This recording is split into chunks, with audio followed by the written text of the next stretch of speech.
தந்தி பார்வை செய்திகள்.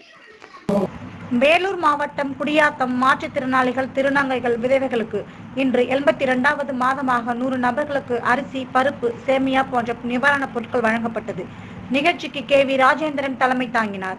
ரோட்டரி சங்க தலைவர் சி. கண்ணன், முன்னாள் ரோட்டரி சங்க தலைவர் சேக்கு வெங்கடேசன் சிறப்பு உரையாற்றி நிவாரணப் பொருட்களை வழங்கினார்கள்.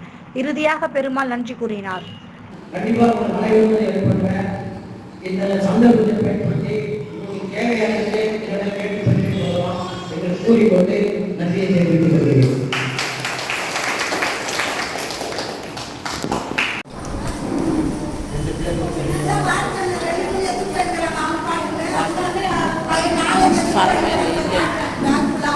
யார் அதை எடுத்துருக்காங்க?